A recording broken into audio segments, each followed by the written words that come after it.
Hey everyone, and welcome to Money Moves for Teens. My name is Talia Levy, and in this podcast, I will be talking about business, entrepreneurship, and of course, money. I hope you take something away from this episode and enjoy. Budgeting your money is key to creating financial freedom and keeping a clear mind when managing your money. In my last episode, I introduced what budgeting was and why it is so helpful. This week, I am continuing on that topic with what budgeting method you can use as a teenager and what kinds of things you might include in your budget. So if you haven't listened to my last episode, be sure to check it out after this one. Just to recap, budgeting is the process of creating a plan to spend your money. This depends on how much money you have and how much money you're earning. Budgeting has many benefits and can really help you get organized when it comes to your money. A way you can begin budgeting is with the envelope method. This is the way my parents introduced me to managing my money at an early age, and I started with 3 envelopes, one for giving, one for saving, and one for spending.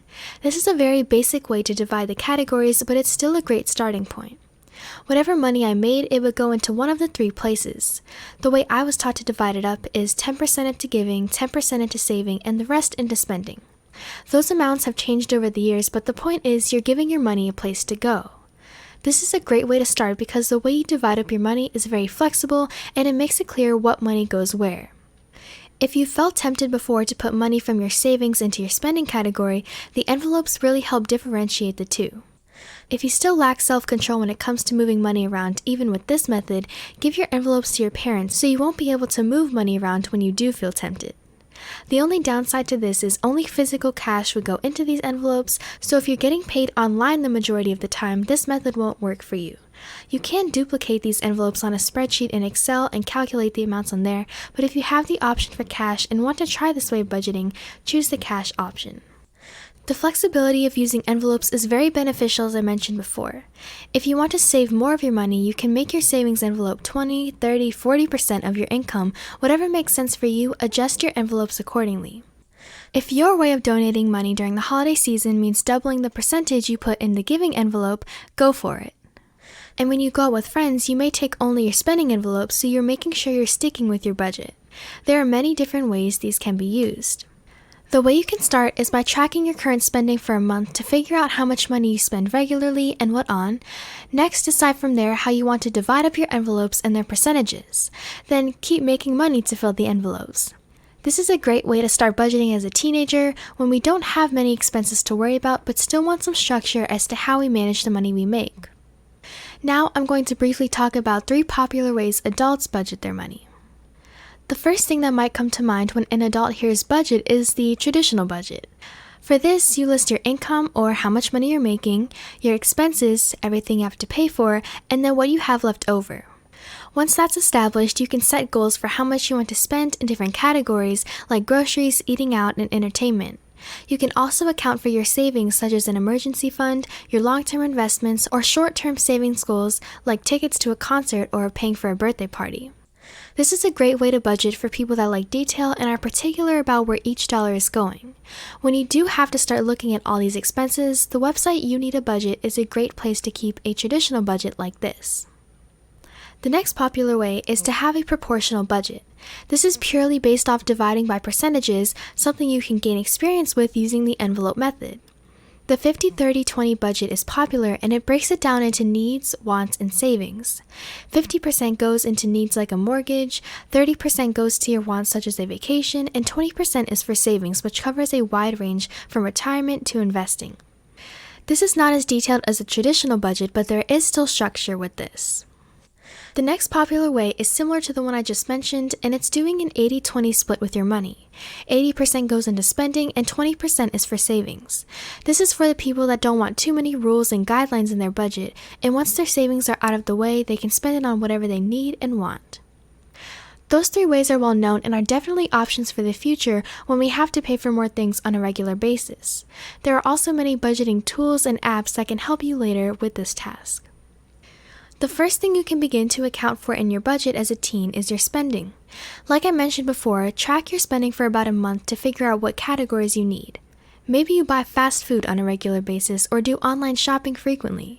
Once you have that data, decide how much of your income you want to put towards fast food on a monthly basis. Is it 10%, 20%? It's all up to you and your lifestyle. Then, if you want to break your spending envelope into more detailed categories, like fast food, you can do that.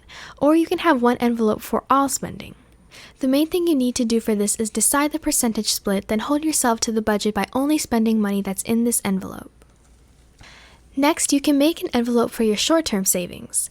These are specific goals you're saving for, like a concert ticket or a shopping trip with friends.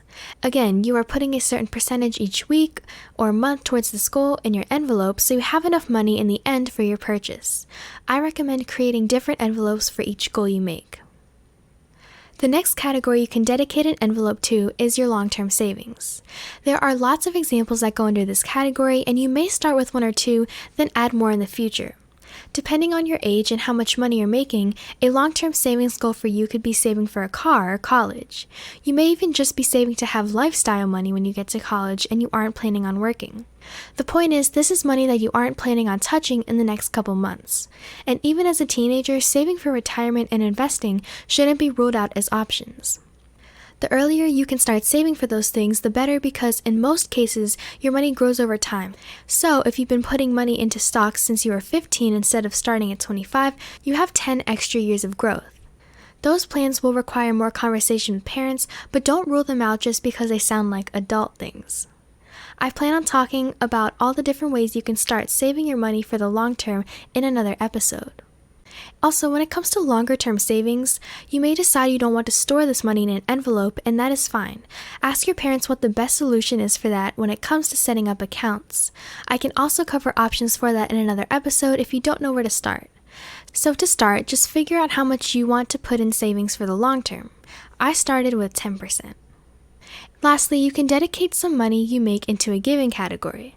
This may already be a given for some people because of their religion or just tradition, but it's something that has been in my budget for a while now. It's separate from saving because it's for someone else, and it's not technically spending it for yourself, which is why I give it its own category. By giving, I mean donating to religious organizations or GoFundMe campaigns, things like that. If you choose to create a giving envelope, I recommend starting with 10% of your income. So those were the categories you can start with when using the envelope budgeting method. You can budget for your giving, long and short-term saving, and spending. Thank you so much for listening to this week's episode. I hope you got something out of it, and feel free to reach out to me with any questions through my social media. You can find me on Twitter at MoneyMovesForTeens and on my website at moneymovesforteens.weebly.com. All the links will be in this episode description. I hope to see you next week. Bye!